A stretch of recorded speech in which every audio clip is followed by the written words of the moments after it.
Okay जी, next part इसका करते हैं। हम पढ़ रहे हैं मिडिल एजेस को और लेटर मिडिल एज को, एंग्लो नॉर्मन पीरियड को। और लास्ट अभी हमने बिल्कुल, अगर लास्ट सेंटेंस से कनेक्ट करें तो शिवलरी का कोड मैंने आपको बताया है और 5 वाउस के बारे में मैंने बात की है, और नाइटहुड और क्रूसेड्स का एक बैकग्राउंड हमने देखा। और अब आपके पास इस सवाल का जवाब है कि रोमांस जो है वो क्यों फेमस है और उसे कौन सी फोर्सेज हैं वो ज्यादा बढ़ा रही थी। ओके जी, जेफरीज लेजेंडरी हिस्ट्री। अभी जेफरी मनमौत की यहाँ बात हो रही है, हिस्ट्री की बुक उसने लिखी थी जेफरी चौसर के लिए। Island of the Britain was put into the English by Layamon. अच्छा, ये जो हिस्ट्री की बुक है और ब्रिटेन के बारे में जो है, इसको इंग्लिश में ट्रांसलेट किया है लेमोन ने, जो कि एक प्रीस्ट थे। वो लैटिन में लिखी थी उन्होंने book. The change during the 11th and 13th century, the romances of chivalry is part of the rise of feudalism। ठीक है, ये जो रोमांसेस का सामने आना है, शिवलरी का, फिर नाइट का, फिर फ्यूडलिज्म का, ये टोटली इंटरकनेक्टेड है ये सारे वाकयात। और साथ क्रूसेड का, यानी फ्यूडलिज्म चर्च का होल्ड करना, उसे फ्यूडल सिस्टम के जरिए से चलाना। ज्यादा सर कहते हैं कि चर्च जब डोमिनेट था तो यूरोप की 70% जो लैंड है उसको तो चर्च ओन करता था। इतना स्ट्रॉन्ग इंस्टीट्यूशन बन चुका था। और उन्होंने वो वॉर जो है क्रूसेड जो लॉन्च की अगेंस्ट जो है वो टैक्स है against Muslim. A knight's duty to serve God and king had a religious orientation and a legal force.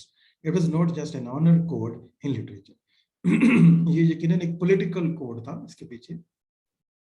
वो लोग चाहते थे कि जो ब्रिलियंट माइंड और ब्रिलियंट फिजिकली फिट लोग, मेंटली फिट लोग जो हैं, वो अपने आप को वक्फ कर दें चर्च के लिए, गॉड के लिए। गॉड के लिए करेंगे तो अल्टीमेटली चर्च ही यूज करेगा ना उस पावर। और किंग के लिए तो वो फाइट करें उनके लिए। तो और फिर उनकी कहानियां जो है फैलाई गई रोमांसेस के नाम से, मैंने उनको ग्लोरीफाई किया गया। तो अब हम किसी को हीरो बनाते हैं, ग्लोरीफाई करते हैं, तो उस हीरो में, हीरो सिंबल होते हैं किसी भी कौम की, किसी भी नेशन या किसी भी इलाके या कल्चर का जो जो आइडियल होता है, उस उसको सिंबॉलिक फॉर्म, उसकी फिजिकल फॉर्म हीरो कहलाता है। So chivalry was historical as well as literary, it's cultural prestige was spread through romances. ठीक है, तो शिवलरी की जो हिस्टोरिकल लिटरेरी वैल्यू भी बाद में बनी, यकीनन रोमांसेस बड़े आथर ने जब लिखा और फिर ग्रेजुअली इसको लिबरेट भी किया उन्होंने। So socio political structure and the role of the power है, यानी church was the most powerful institution in the middle as.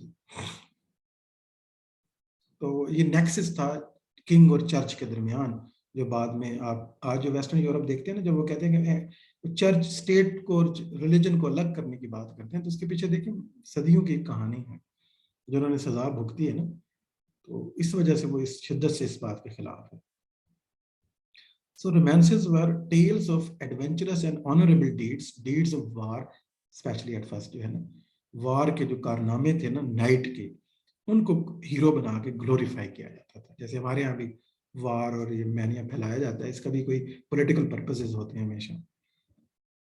Heroism जो है आपके जो हीरो बना के पेश किए जाते हैं, इसका मतलब है वो चाहते हैं लोग इस तरह की चीजों को फॉलो करें। और इस और ये सिंबल और ये जो प्रैक्टिकल या फिजिकल सिंबल रखे जाते हैं, ये इसका एक पर्पस होता है, पॉलिटिकल रीजंस होते हैं, पावर स्ट्रक्चर है इसके पीछे काम करता है।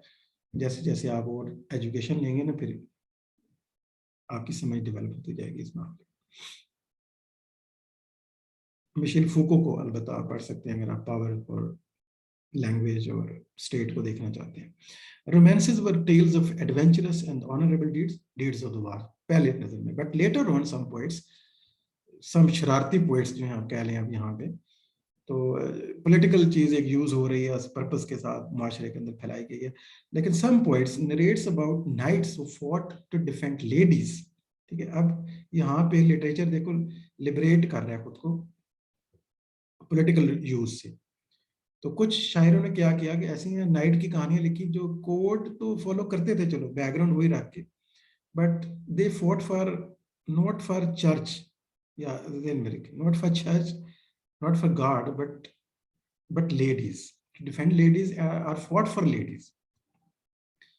So introducing a new ethos, तो ethos कहते हैं ethical structure जो होता है, नया ethical structure introduce करवा दिया कुछ शायरों ने जो कि सेकुलर माइंड रखते थे, तो उन्होंने वही स्ट्रक्चर वही जॉनरा और पब्लिक में तो पॉपुलर था ही, तो उन्होंने इसकी डायरेक्शन को थोड़ा सा मोड़ा और न्यू ईथोस लेके आ गए. In a sense they liberated romances from the church and ideology. ठीक है, तो उन्होंने रोमांस जो जॉनरा था उसे लिटरेरी बना दिया, प्योर लिटरेचर की फॉर्म में लेके आ गए. और अब पर्पस क्या था कि लेडीज के लिए फाइट की जाए, और इसी से फिर मॉडर्न फिर लव स्टोरी निकली है ना, कि वो रोमांस कहलाने लग गई.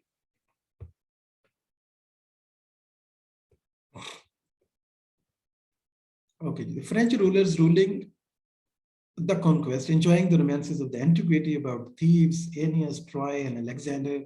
तो अब जो romances है ना, जो secular romances लिखी गई, उनमें हम देखते हैं कि चर्च और लैंड के लिए या किंग के लिए लड़ाई नहीं हो रही है, बल्कि क्या हो रहा है, अब रोमांसेस का जो टॉपिक है वो थीब्स के बारे में है, वो एनियस की रोमांसेस आई सामने, ट्रॉय की रोमांसेस आती हैं, अलेक्जेंडर की रोमांस ऑफ अलेक्जेंडर जैसे मैंने आपको बताया बहुत अहम है. अगर आप इसे पढ़ेंगे तो ना सिर्फ एंजॉय करेंगे बल्कि बहुत एक ऐसी चीज मिलेगी जो शायद कभी आप मुझे फोन करके बताएंगे अगर किसी ने पढ़ी तो, कि आपने क्या बात कर दी थी. तो such popular stories of the antiquity were the matter of Rome. ठीक है, but Arthurian romances the matter of Britain. ठीक है, आर्थर वालों ने जो अपनी रोमांसेस लिखी उन्होंने फोकस किया ब्रिटेन के ऊपर, चर्च से मुंह मोड़ा उन्होंने, ब्रिटेन की तरफ ले आए, और यानी रोम नहीं बल्कि अब ब्रिटेन और इंडिपेंडेंट जो सेकुलर हीरोज हैं वो सामने आते हैं.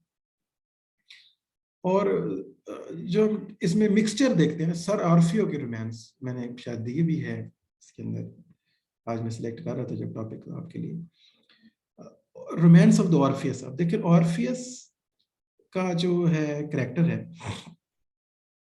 वो तो ग्रीक हीरो है, ग्रीक कैरेक्टर है जो बहुत बड़ा म्यूजिशियन भी था, जिसके म्यूजिक से जो है वो सहरतारी हो जाता था. तो Orpheus and Perceval, the first vernacular story of the quest for the Grail, the legendary vessel used by the Christ at the last super.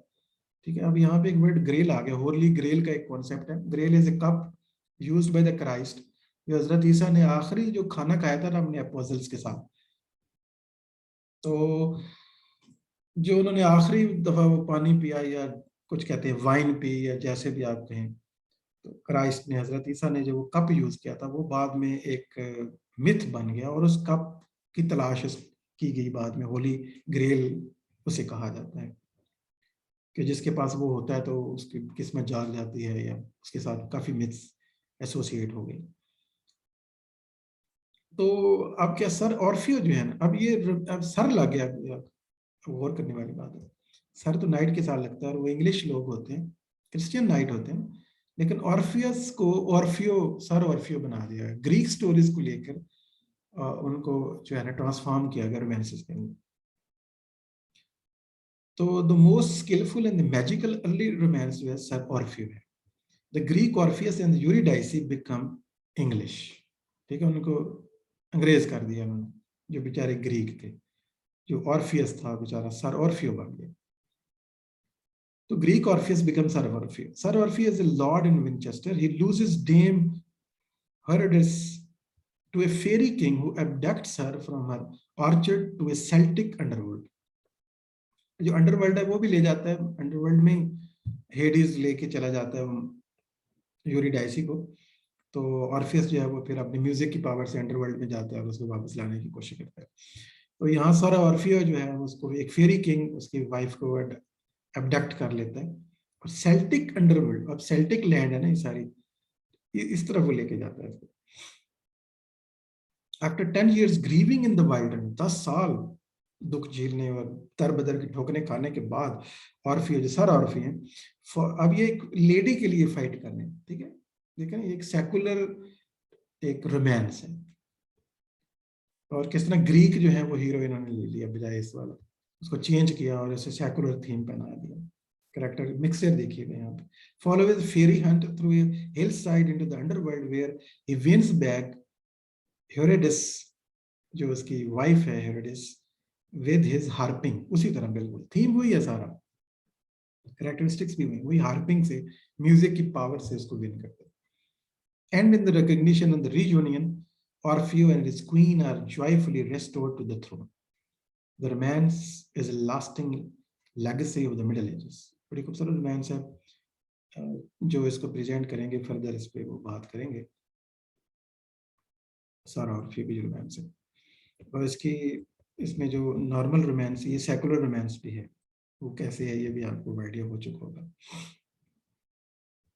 So medial institution एक दो देख लेते हैं. Institutions and the mental habits which shaped this new English literature, वो क्या उसके background में है, वो मसलसल ही हम बात कर रहे हैं. सोशल स्ट्रक्चर डिफरेंट इंस्टीट्यूशन की हमने पहले भी बात की है, चलें कुछ एक दो और यहाँ पे आ जाएंगे. फोर मोस्ट जो ताकतवर इंस्टीट्यूशन है वो तो आपको पता है, church. So modern literature is largely concerned with secular life and written by lay people. जो मॉडर्न लिटरेचर है, जो आगे चल के आएगा, उससे आगे वो सेकुलर होता जाएगा, चर्च के कटोर से बाहर आता जाएगा. But for 1000 years the thought, culture and art, ठीक है, लेकिन 1000 साल तक, जैसे वो कुछ लोग डार्क एजेस भी कहते हैं, और Europe were promoted by the church. ये सारी चीजें जो है ना, थॉट यानी जो फिलोसफीज जनरेट हो रही थी, जो सोचा जा रहा था अच्छा भला जो भी है, कल्चर जो प्रोड्यूस हो रहा था, आर्ट जो प्रोड्यूस हो रहा था, सारा चर्च कर रहा था. उसकी निगरानी में, उसके अम्ब्रेला के नीचे सारे काम हो रहे थे. The clergy were the source of education, arts and literature including anti clerical satire. यहाँ इनको हम क्रेडिट जरूर देंगे, बनता तो नहीं है चर्च का किसी किस्म का भी क्रेडिट देना, लेकिन चलिए इसको ये दे सकते हैं कि उन्होंने फर्स्ट जो है वो स्कूल सिस्टम इंट्रोड्यूस करवाया मोनास्ट्रीज की शक्ल में, लोगों को हाल तो मजहबी तालीम दिया करते थे, फिर ग्रेजुअली चले वो साइंस और दूसरी एजुकेशन मैंने ली. आर्ट को उन्होंने डेवलप करवाया. लिटरेचर, काफी प्रीस्ट हैं, क्लैरिक्स हैं जिन्होंने लिटरेचर लिखा, अब तो आप जानते भी हैं. तो इवन एंटी क्लैरिकल स्टाइल भी इन्हीं के अंदर से सेटायर जो है वो डेवलप होता है, जो चर्च के ऊपर ही तनकीद होती है. तो यहाँ थोड़ी वो भी लेटर एज में, आपको पता है, जब थोड़ी उनकी जो पावर है वो वीक हो गई थी. Higher education and the culture were provided largely by the religious monks, nuns and later friars. यकीनन उन्होंने ये अपना, ये उनका एक इतना एक क्रेडिट चला हम उनको दे रहे हैं. मोनास्टिक्स जो थे, cathedrals in the cities at Winchester and Canterbury and the Westminster not far from London had schools.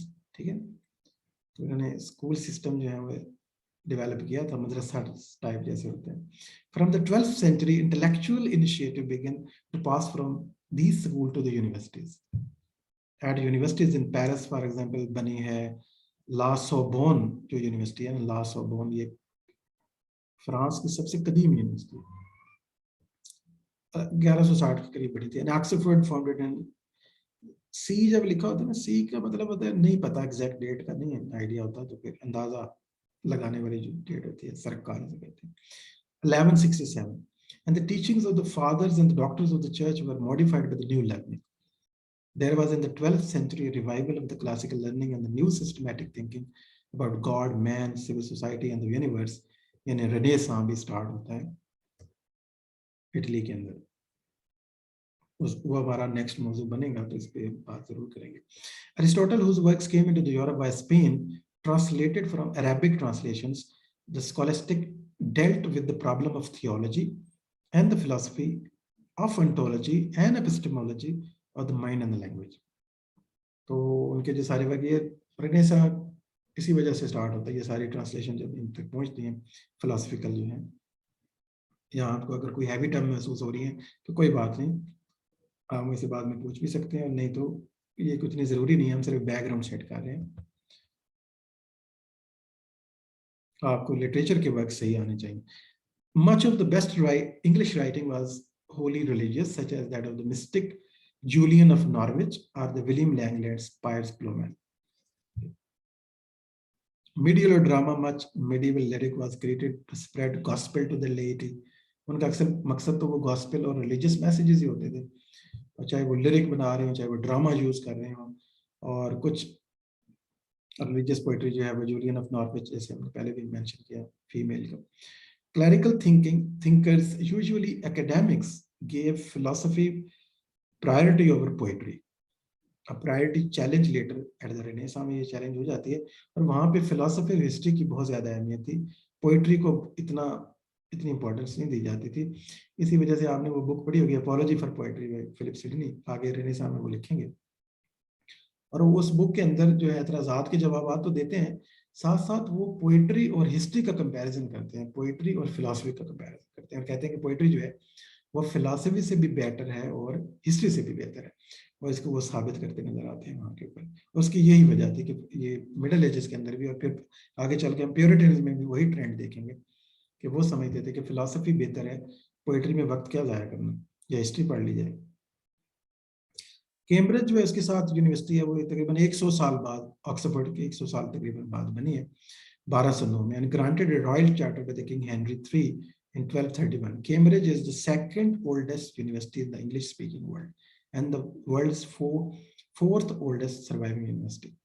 तो ऑक्सफोर्ड, कैम्ब्रिज एंड एक मैंने फ्रांस की यूनिवर्सिटी भी बताई है, ला सोर्बोन, ठीक है, ये दुनिया की कदीम तरीन यूनिवर्सिटीज में आती हैं तीनों, जो इसी मिडिल एजेस के टाइम में ही इस्टेब्लिश हुई थी एज ए चर्च के इंस्टीट्यूशंस, एज पर्पस था टू स्प्रेड रिलीजियस एजुकेशन, ठीक है। उनके उसमें जो फादर्स ही आके पढ़ाया करते थे, और वो उनके लिए शर्त थी, जैसे मैंने बताया ना, कि मैरिड ना हो तब टीचर लग सकते थे, और फीमेल को एडमिशन अलाउड नहीं था इवन 20वीं सेंचुरी की बिगनिंग तक।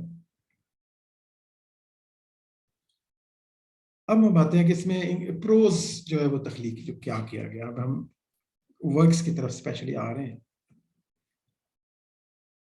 The 14th century spiritual writing, 14th-15th century को अलग अलग करके देख लेते हैं। There had been a mystical writing in English since the Dream of the Rood in the 18th century.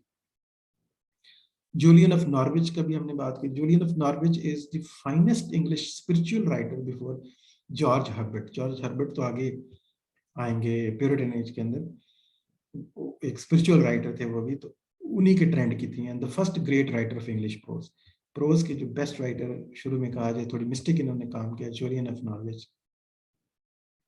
She says that she had her revelations during a near fatal illness in 1373. तो उन्होंने अपनी writing की जो mystical story बुनी है, अक्सर ये mystical लोग अपने पीछे कहानियां बनाते हैं अच्छी, when she was 30, she had prayed God for the three things: the remembrance of his passion, a sickness to the hasten her union with him, and contrition or compassion and longing for him। ठीक है, जैसे इनकी line है देखें, I saw him, यानी mystical काम किया उन्होंने सारा, उसके पीछे बताया कि जब बीमार हुई तो उन्होंने डिजायर किया गॉड के बारे में, तो उन्होंने फिर वहां से इंस्पिरेशन ली सारी। I saw him and sought him and I had him and I wanted him। ठीक है, मैंने लैक्ड एयर वांटेड हिम, तो मैं चाहती थी इसलिए मुझे वो मिले, क्योंकि मैंने उन्हें देखा, मैंने देखा था, उन्हें चाहा था, और फिर उन्हें पाया क्योंकि मैं चाहती थी कि वो मुझे मिले। शायद कोई इस तरह की मतलब बनेगा अगर पोइटिकल वे में मैं बनाने की कोशिश करूं तो। उसके बाद जो है, यानी हमारे पास पहले प्रोज वर्क में हम देख रहे हैं Julian of Norwich, Anglo Norman के prose writer, and John Wycliffe translated Bible into English. ठीक है, तो इसने बाइबल को इंग्लिश में ट्रांसलेट किया, और it was not the first Bible in English, there are old English versions but they were in parts. John Wycliffe से पहले भी ट्रांसलेशन हुई थी, लेकिन पार्ट्स में हुई थी। कंप्लीट ट्रांसलेशन पहली बार जो है वो जॉन वाइक्लिफ ने की है। John Wycliffe was an English scholastic philosopher. जो लोग रिलीजन की इंटरप्रिटेशन करते हैं और उनको डिफेंड करते हैं, स्कॉलिस्टिक्स एक्टिविटी आप उन्हें कह रहे हैं। थियोलॉजियन मतलब टाइप थे, biblical translator, reformer, priest and seminary professor at the university of Oxford. University of Oxford के प्रोफेसर थे, वो आपको पता है रिलीजियस यूनिवर्सिटी थी उस टाइम के ऊपर, तो इन्होंने वो काम किया। आल्दो इन्होंने थोड़ा सा चर्च के खिलाफ भी हो गए बाद में। Wycliffe's attacks on church abuses one sport, but his denial of the real presence of the Christ in the Eucharist was heresy. His followers, known as Lollards, were repressed and his own polemics suppressed. तो church के against हो गए, इनके अपने अपना एक cult बना लिया, कुछ नई बातें कर दी, और इनके कुछ फॉलोवर भी बन गए जो लॉलेट्स कहलाते थे। लेकिन हम उनको देख रहे हैं लिटरेरी पर्सन के तौर पे, तो उन्होंने ट्रांसलेशन वगैरह की है। Wycliffe was a reformer, not a writer of English, pure creative writer तो नहीं थे। The Bible his followers produced lacks the quality which made Luther's version the exemplar of the modern German। तो Luther ने जो translation की है ना German के अंदर, वो कहते ज्यादा बेहतर थी, अच्छी ट्रांसलेशन हुई, जहाँ से रिफॉर्मेशन स्टार्ट करते हैं मार्टिन लूथर।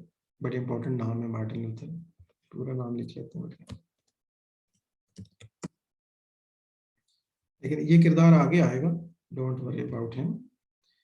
तो वाइक्लिफ ने क्या क्या ट्रांसलेशन किया, जूलियन और नॉर्विच में क्या किया, स्पिरिचुअल किस्म की जो है प्रोज लिखी, और इनकी ट्रांसलेशन को भी चले हमने प्रोज में वाइक्लिफ को शामिल कर लिया।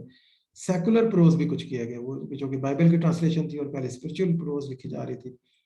जॉन ट्रेवेस्टा जो है translated French encyclopedia and Latin world history, यहाँ भी इन्होंने ट्रांसलेशन की है। And sir John Mandeville who wrote his travels at the time may have seen as fictional as most of his stories। तो सर जॉन मैंडेविले जो है इन्होंने travel writing की है, ट्रैवल लॉग वगैरह कुछ लिखे थे। अगर आपको ये नाम याद रहे तो वाइक्लिफ और जॉन वो आपके सामने हैं। Now come to the English poetry. उस एंग्लो नॉर्मन पीरियड की हम बात करें, दो ग्रेट हमारे पास पोइम्स हमारे सामने आती हैं। Piers Plowman by Langland and Sir Gawain in the Green Knight by anonymous. इनके राइटर का नहीं पता है, और पायर्स और प्लोमन यहाँ पे लिखी गई। और यहाँ पे उसके अलावा जो है ना जॉन गॉवर ने काम किया है, जेफरी चौसर ने एस्टेब्लिश किया इंग्लिश पोइट्री को सही तरीके से अगर लिखा जाए। Gower wrote in 3 languages, Chaucer in English only. देखिए चौसर वो वाहिद पोइट था जिसने इंग्लिश को मीडियम ऑफ लिटरेचर बनाया और एस्टेब्लिश किया। तो चौसर तक हम जा रहे हैं आगे Aahista Aahista. Chaucer was a bright star in the sky with many bright stars. His importance was recognized at his death। Michael Alexander ने लिखा इस तरह से। तो पोइट्री जो है इन लोगों ने काम किया, और खासतौर पे जब एज एंड होने जाएगी तो चौसर जो है ना सबसे बड़ा पोइट हमारे सामने आता है, जिस पर हम ज्यादा हमारे सिलेबस में भी शामिल है, उस पर वक्त हम देंगे भी सही कुछ ना कुछ। तो पायर्स द प्लोमैन पोइट्री में अभी मैंने कहा कि लैंगलैंड की पोइम है। Pierce Plowman is a dream poem, ठीक है। इसका थोड़ा सा तारुफ बाकी ये प्रेजेंटेशन वाले को मैं कहूँगा कि बहुत ज्यादा थोड़ी सी स्टोरी भी बताए इसकी, बॉर्डर्स भी, कोई कैरेक्टर के नाम भी। The author is set in the manuscript of the 1400 to be the William Langland, a married cleric in the minor order, ठीक है। और दो क्लैरिक अक्सर मैरिड नहीं होते थे, इसलिए यहाँ खास तौर पे लिखा गया। पायर्स प्लोमैन विलियम लैंगलैंड जो मैरिड थे। ये वहाँ एक इमेज भी है आपके सामने, अगर आप देखना चाहते हैं है तो थोड़ा, एक बंदा आपको नजर आ रहा होगा, ड्रीम सोया हुआ है, ख्वाब देख रहा है कोई। ये उसी जमाने की पेंटिंग है, historical initially depicting the dreamer, parchment, pierce Plowman 5th से। पायर्स प्लोमैन है शायद वो ड्रीम पोएम को रिप्रेजेंट कर रहे हैं। So the sleeper dreams that the world is a fair field full of folk between the tower of truth and the dungeon of hell। ये उसका एक ड्रीम है। इस ड्रीम में डिटेल क्या है शायद ये कुछ पढ़ सकते हैं हम, चलिए। पायर्स का मतलब है पीटर, पीटर का नाम ही को पायर्स के तौर पे लिखा गया। एंड द प्लोमैन तो आपको पता ही होता है, वो किसान वगैरह को कहते हैं। After whom the poem is called, the dreamer is a learner। We share these experiences, learning from his vision and encounters with reason, anima, holy church and lady mead। इसके कैरेक्टर हैं सारे, रीजन भी एक character है, enema भी, Holi church. The didactic allegory is complex। Each dream is a fresh start to an old problem, collective neglect of God and neighbor। वो जो church के थीम है, ठीक है, उन्हीं के राउंड अबाउट है। The poem is colloquial, its verse rough and its architecture Gothic. Langland does not want to reform the structure or the ideals of the church and society, but our hearts and the behavior। It parallels Dostoevsky's Brothers Karamazov। although ये जानना हमारे लिए इतना आसान है कि कैसे उसके साथ पैरेलल हो जाती है, शायद सोशल सटायर है, लोगों के दिल और दिमाग पे असर करने की कोशिश की गई है, सोसाइटी के ऊपर एक वर्ल्ड क्रिएट की गई है दो आइडियाज के दरमियान। तो ब्रदर कारामाज़ोव जो है वो नॉवल है दोस्तोयेवस्की का, रशियन नॉवल। चलिए इस बारे में रशियन हमारे पास एक वर्क आ जाता है, 1880 में लिखा गया। Dostoevsky is the author, Brothers Karamazov. और एक नॉवल मैंने अभी रिसेंट पढ़ाया था, आज का उसका नाम बताएंगे, अभी देखना थोड़ी देर में। Its scheme is the like that of Bunyan's Pilgrim's Progress. ये आगे एक और वर्क आएगा 17th सेंचुरी में, इसको मैं मेंशन करेंगे। बनियन, जॉन बनियन ने लिखा था पिलग्रिम्स प्रोग्रेस, पिलग्रिम्स प्रोग्रेस, जो वो यरूशलेम की तरफ जा रहे होते हैं ना हज करने के लिए, तो उस रास्ते की कहानी है, तो वो भी इससे मिलती जुलती है, उसका भी मैसेज तकरीबन सेम है, but less straightforward. It's sweep like that of the Ezra Pound's Cantos. Ezra Pound की पोएम है जी कैंटोस, बट थियोलॉजिकल है इसका थीम। एज़रा पाउंड की पोएम हो या बनियन तो ठीक है, ब्रदर कारामाज़ोव भी वो दोनों भाई होते हैं जो कि पादरी होते हैं बेसिकली, तो वो भी शायद इसी वजह से पैरेलल है।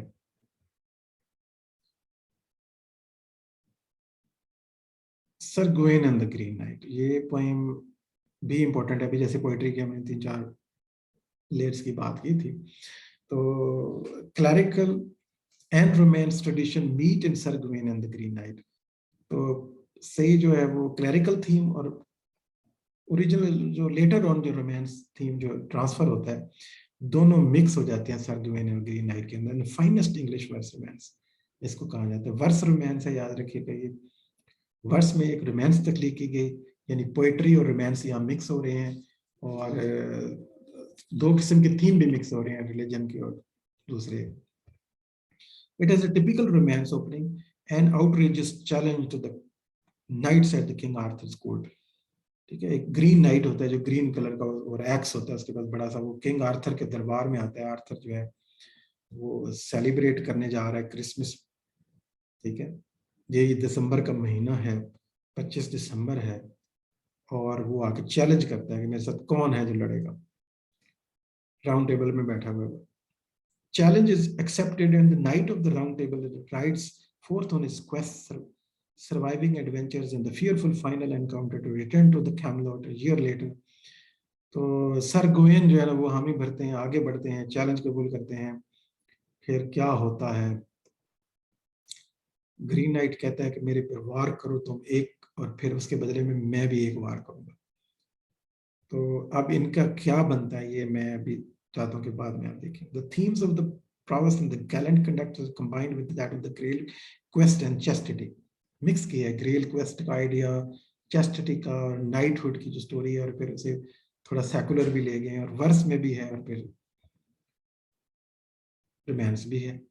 It displays chivalry, brave knights and the fair ladies, and magnificent hospitality in the castle, courage in the field, and fine language in a plot combining adventure, excitement, and surprise. बहुत खूबसूरत कहानी है, यकीनन इसे अच्छे से present कोई करेगा। The preaching of the Crusaders in the 12th and 13th century refined the ethic of the chivalry and consecrated it as a religious rule of life। ठीक है, तो चलिए इस पर हम पहले बात कर चुके हैं, क्रूसेड का क्या रोल था, किस तरह से उन्होंने अपनी इथोस रखी और नाइट्स की स्टोरीज को स्प्रेड किया। तो हमारे पास जी नेक्स्ट ऑथर हैं जॉन गॉवर। जैसे हमने पोइट्स की मेंशन किया था कि वो हम ये वाले जिक्र करेंगे, तो जॉन गॉवर का नंबर आता है। इसका जो है यहाँ पे इस मिरर डे में, जो कि फ्रेंच है, तो मिरर ऑफ मैनकाइंड इनकी पोएम है। Mirror of Mankind is a didactic poem in French in 1370s में लिखी गई। Is Latin poem Vox Clamantis. John Gower जैसे हमने कहा ना, तीनों जुबानों में लिखा उन्होंने, और कहा कि चौसर ने सिर्फ इंग्लिश में लिखा, तो गॉवर ने तीनों में कैसे लिखा। मिरर ऑफ मैनकाइंड हो गई आपकी फ्रेंच पोएम जी, वॉक्स क्लेमेंटिस हो गई जी इनका लैटिन वर्क होगा, the voice of the one crying out, और इंग्लिश जो है वो होगा कन्फेसियो अमेंटिस, अ लवर्स कन्फेशन, ये इनका इंग्लिश का वर्क है। The last poem completed in 1393. Gower was on terms of the trust with Chaucer. Chaucer के साथ इसकी दोस्ती थी जी। Was submitted Troilus to him for correction. Caxton printed both poets in 1589 में। कैक्सटन इन दोनों को पब्लिश किया, जॉन गॉवर को, दोनों फ्रेंड्स को। called them the first masters of the art of English poesy. पुराने जमाने में पोएट्री को पोएजी लिखते थे, आर्ट ऑफ इंग्लिश पोएजी। तो गॉवर के ये 3 वर्क आपने याद रखने हैं, और ये याद रखना है, जो सवाल कंफ्यूज कर सकता है वो ये है कि समटाइम वो कह देते हैं जी Mirror of the Mankind English में लिखा गया, फ्रेंच में, कि लैटिन में, किस जबान में था। तो ये आपने याद रखना है कि एक फ्रेंच में है, एक लैटिन में और एक इंग्लिश में। तीनों काम अलग-अलग आप इन्हें याद रखने की कोशिश करेंगे। ये है जी आज का हमारा लेक्चर, क्योंकि जेफरी चौसर के पास अगर हम जाते हैं तो बात बहुत फैल जाएगी, रायता फैला हुआ है वहाँ ढेर सारा। तो चौसर को हम सेपरेटली डिस्कस करेंगे। ठीक है, this is the end of today's lecture.